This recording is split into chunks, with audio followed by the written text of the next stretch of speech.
Events in a broader perspective is all about communication and coordination.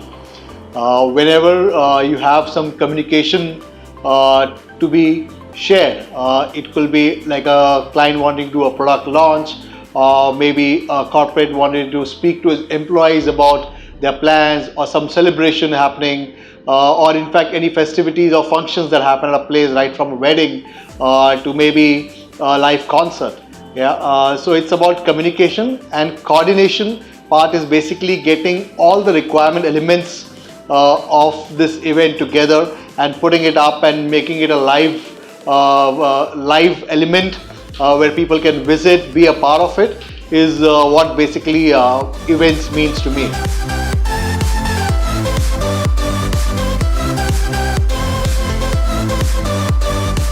Sporting events like IPL and Pro Kabaddi League are one of the biggest successful events in the sporting segment in India, which are also appreciated globally. Then events in the corporate sector and the experiential communication and activation sector is also one of the biggest elements of events, which in fact constitute nearly about 70 to 80% spend that happens in events happen in this genre in India.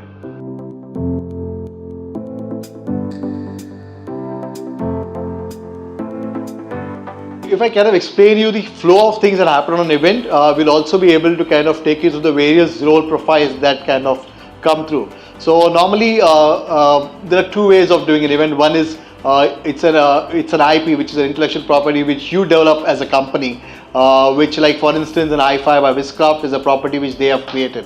So you conceptualize and ideate a property, you go to the stakeholders, you go to sponsors, you go to participants and stuff like that, and create a property out of it. Or maybe exhibitions that happen like ACREX and pharma exhibitions that happen. So these are IPs that happen. That's one part of events. The second part could be events wherein largely when a particular corporate or a particular person wants to conduct an event, and then when an agency gets into it.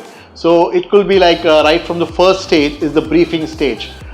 This is where the client servicing and the creative and the concept team is involved. So client servicing happens to be one element of one of the roles in events industry. The next could be the creative team and the concept team.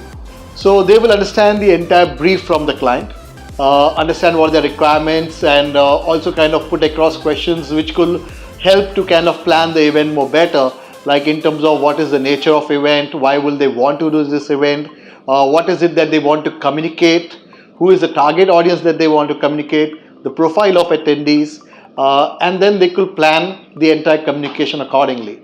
So there could be a theme related to an event, there could be a concept, there could be, and then the designers will create the entire design.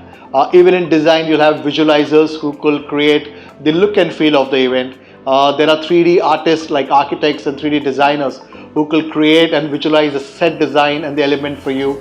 And then there are also video guys who will design the content for you.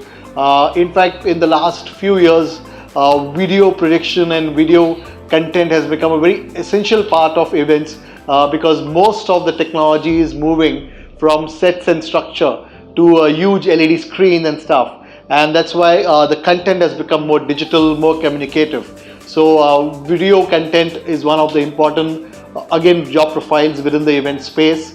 Then once this entire concept and everything is put together, we will go to the client and kind of walk them through the entire concept. There will be a lot of ideations, changes, alterations, but then what kind of suits perfect for the particular event is kind of finalized, and that defines the scope of work. Then you have production guys who will be responsible for the set and structure and setting up of the infrastructure for the event. There will also be technical guys who will handle the lights, the sound, the video, the technical elements of the event. Then there will also be logistics guys who will be responsible for the travel, the stay, the logistics in terms of the venue management. Hospitality is another element which is in itself is a big thing altogether. So there are the various elements of an event where people come together. As I said, communication and coordination between these things together is what is responsible for a great event to come alive.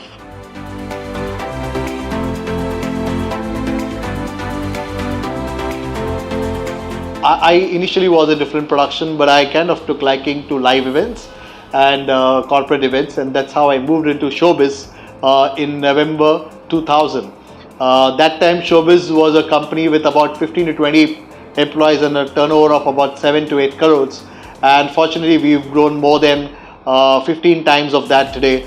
And we are about 300 plus employees at Shobiz with offices in 8 different locations and also a turnover of 150 plus crores. And we do about 1,000 plus events a year on year. And when I started into events in 2000, as I said, the industry was not even recognized, and it took a lot of time for my parents to understand what I'm doing because it used to involve me going to work in an early morning and not coming back for 3 days or 4 days together. And in those days, for parents to understand the psychology of, okay, the kid's not coming home for, my son is not coming home for 3 days, 4 days. Is he doing the right thing? Is he doing the wrong thing? As I said, that was the days when family didn't understand what you're doing when you say you did events.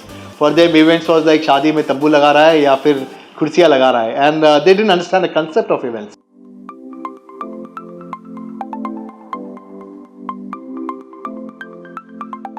So one of the best part of events is that because you are working on events for various clients across various sectors, you get to interact with all kind of clients and all kind of products. Yeah. So if yesterday I was doing a launch for the Jeep Compass in India, okay, tomorrow maybe I am doing a launch for maybe the new Pond's cold cream or the Dove baby collection. Yeah. So it's moved from automobile to FMCG to maybe on a day 3 I will be doing an event for NVIDIA where I'm talking about artificial intelligence or where I'm talking about the best of the chips in gaming. So a day, maybe not a day, but the overall work for me will span to interact with different kind of things, different kind of industries, different kind of products, and so that is the most exciting part of it. I'm not kind of stuck to sitting in my desk from 9 to 5 and doing a particular kind of job. I will move into at times I will have to come on a site at 6 in the morning, or at times I have to come to office at 10 a.m. And then the end of the day is not well defined because most of the times it's the late evenings and the nights where the setups are happening, and then the next day will be the rehearsals or the events.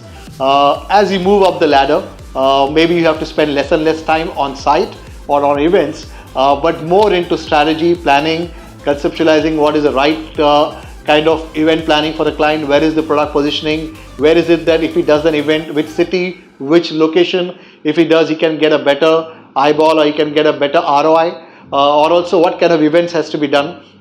Is it an internal audience, external audience? So more of a strategy is my role right now. So this is definitely not a 9 to 5 job. It could be within the city, within the country, or a lot of time at international places. And you get to explore the local flavor, the local lifestyle, and also in that challenging situations, you need to do the right kind of planning because in fact, if you're going to a new location and planning an entire event out there, there's a lot of pre-work goes into it, a lot of planning goes into it, and events being a live space, there are no retakes. One mistake and it can falter the entire thing. There have been instances when we have done events for clients as a residential conference in maybe some remote part of Europe or South Asia, and we have actually carried our chefs and some part of cooking masala and all from India because some of our clients were traveling, or the guests who are traveling are hardcore vegetarian or maybe a specific meal preferences that they have which was not available in those countries.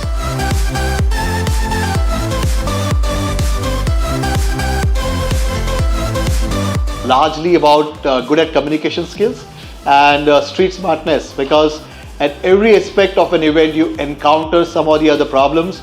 You should be smart enough to handle them, overcome them and give a solution, because there is no tomorrow. You need to do it then and there. Mass media students definitely have an upper edge because they understand how to communicate to a larger audience or how to communicate to a bigger pool of people, which is the target audience for most of the events.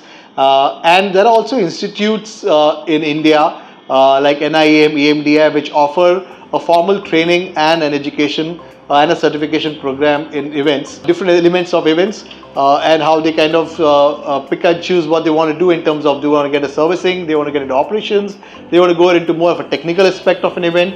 It's up to them, and they can pick and choose from where they want to go, focus more on that, and then there is no end to the growth that they can look at themselves.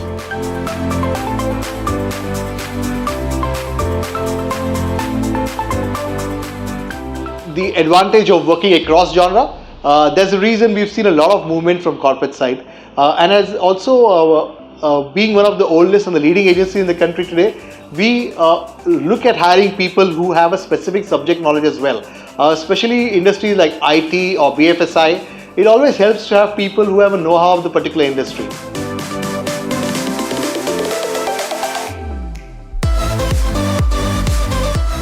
To the experiential space and the corporate events, for me, it will be coming up with a campaign which has been the most talked about campaign, and maybe the most recognized and rewarded campaign, which people can refer to as a case study even future down in their life, is something that I will want to be a part of, which touches upon a lot of people, and if it has a social angle to it, that will be the best thing that could happen to me. IPL, I think, is one of the biggest money spinners, and people who are part of it in terms of conceptualizing, planning and stuff like that, are definitely being rewarded today with the fact that they are a part of some of the most financially well recognized sporting event that could ever happen anywhere in the world.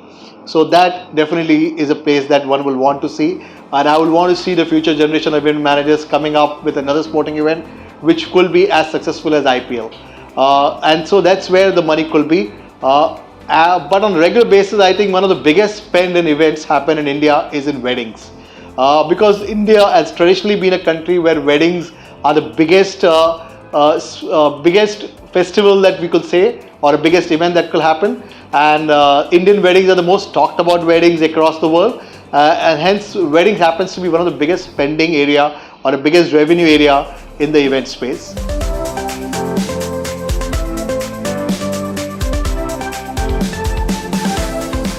As you say, one of the first events that you do has always been the most memorable one, and I was fortunate to do Shankar Mahadevan concert on the third day of my job, and that till date is one of the most freshest and the most precious memories for me. The whole day I was in the sun slogging around, but in the evening when the lights came up, the rehearsal started, and then you could hear Shankar Mahadevan doing one of his amazing performances in a sea of 3,000 odd people. That kind of made me realize this is where I want to be.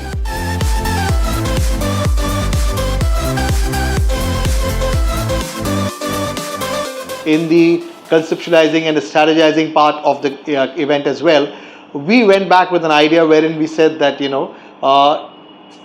out of the 10 people who buy cars definitely do a test drive before a car, and Auto Expo was a space where you couldn't test drive a vehicle.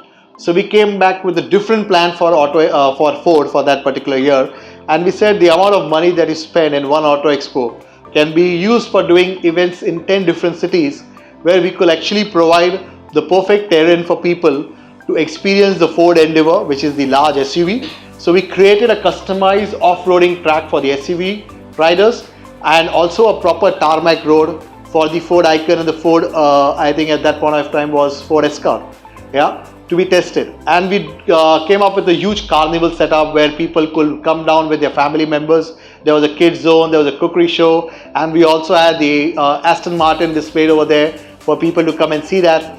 And that resulted in a lot of bookings for Ford, and because people could actually touch, feel and ride the car or drive the car in the perfect atmosphere for an SUV like Ford in the off-roading atmosphere, and also for some of the luxury cars like Escort being driven on a perfect tarmac. So that was a good revenue generation for them as well as for us, and it definitely kind of gave us satisfaction of providing customized solutions, the perfect kind of requirements.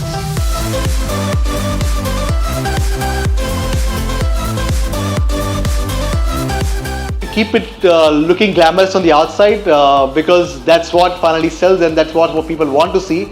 But yes, there's a lot of hard work which goes behind that. The sleepless nights and and a lot of hard work and maybe sometimes skipping your meals just to put that right show and the glamorous part in front is the hard work behind it. But as I said, the end part is the glamorous outcome of it. So it keeps looking glamorous to us as far as it's going good and great.